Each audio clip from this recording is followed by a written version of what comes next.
نحمدہ ونصلی علی رسولہ الکریم اما بعد۔ ناظرین کرام، یہ گہرا جو زرد کلر ہوتا ہے،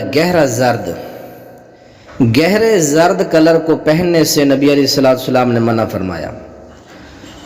حضرت علی رضی اللہ تعالیٰ عنہ کے حوالے سے ایک حدیث ہے، حضرت عبداللہ بن عمرو رضی اللہ تعالیٰ عنہ فرماتے ہیں کہ قال رآ علی النبی صلی اللہ علیہ وسلم، دیکھا علی کو نبی علیہ السلام نے ثوبین معصفرین، دو زرد قسم کے گہرے کلر کے حضرت علی رضی اللہ تعالیٰ عنہ دو کپڑے پہنے ہوئے تھے۔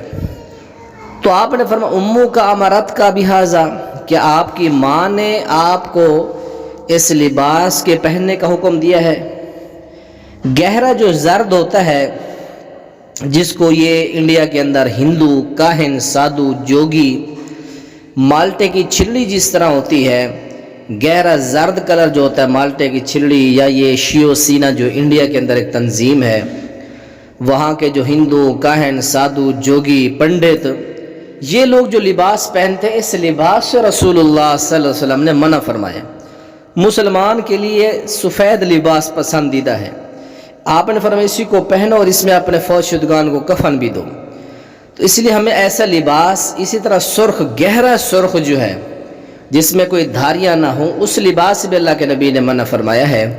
تو یہ صحیح مسلم شریف کی حدیث ہے، معصفرین، زرد رنگے ہوئے، گہرے رنگے ہوئے زرد سے آپ نے منع فرمایا۔ اللہ عمل کی توفیق نصیب فرمائے۔